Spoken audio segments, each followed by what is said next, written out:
It's February 11, and today in Philippine history, Vicente Lukban was born in 1860 in Labo, Ambos, Camarines, now called Camarines Norte. He was a legendary guerrilla during the Philippine-American War and revered in Samar for his service. I am Mona Magno Vilus. I hunt down ancestors and chase fascinating stories in Philippine history.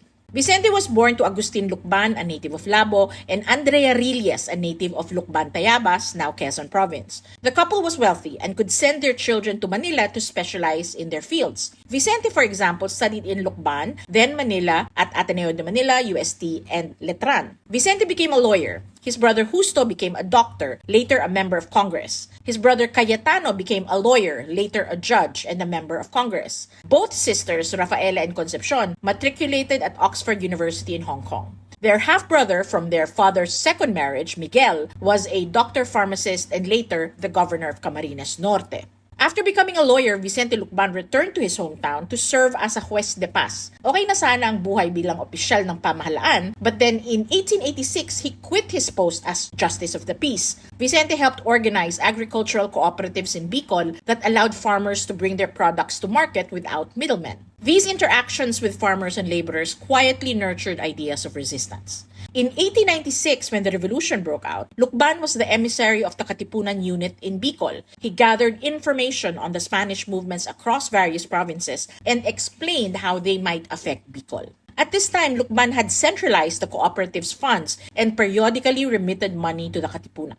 I hope may consent yun ng mga magsasaka. Otherwise, misappropriation of funds ang style ni Lolo Enteng. Lukban's activities did not evade the attention of the Spanish intelligence. He was arrested, imprisoned, tortured, and released in 1897. He then formally joined the revolution and became part of Emilio Aguinaldo's inner military circle. When Aguinaldo went into exile in Hong Kong, Lukban went with him to study military science under the British. When the Philippine-American War began, Lukban was appointed military governor of Samar and Leyte. He did not go for large battles or encounters. He specialized in building community resistance networks, guerrilla tactics, ika nga. The infamous Balangiga military operation against American forces was planned by Eugenio Daza, an area commander under Vicente Lukban's forces. The U.S. retaliation resulted in the death of the townspeople and the capture of the Balangiga bells. Lukban refused amnesty. He chose to fight on even after Aguinaldo was captured. Samar became one of the last strongholds of resistance.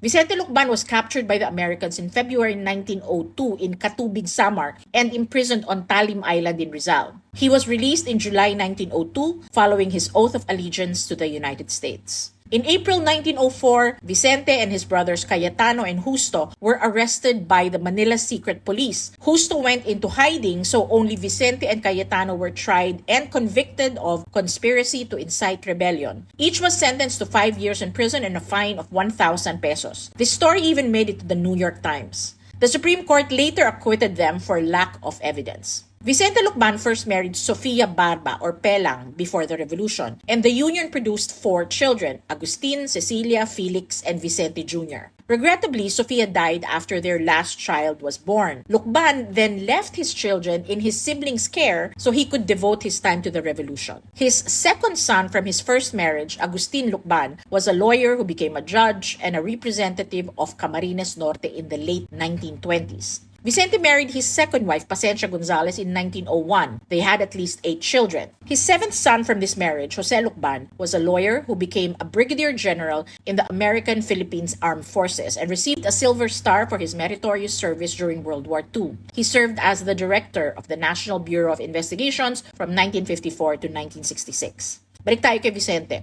In 1912, Vicente Lukban was elected governor of Tayabas, now Quezon, and re-elected in 1916. But he did not complete his second term. He died from tuberculosis in Manila in 1916 at the age of 56. His obit on the cable news American read, Vicente Lukban, one of the leading Filipinos of the late revolution, the author of the massacre of several men of the 9th U.S. Infantry at Balangiga, noted for his cruel inventions in guerrilla warfare, died at his home on Thursday. His funeral is expected to be one of the greatest events of the day. Medyo may inis yung nagsulat nun.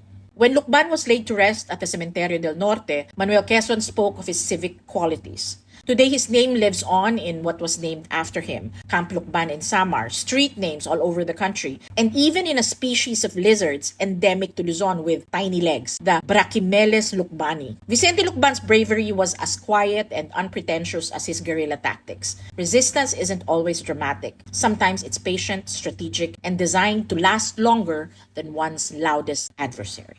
O diba? Meow meow.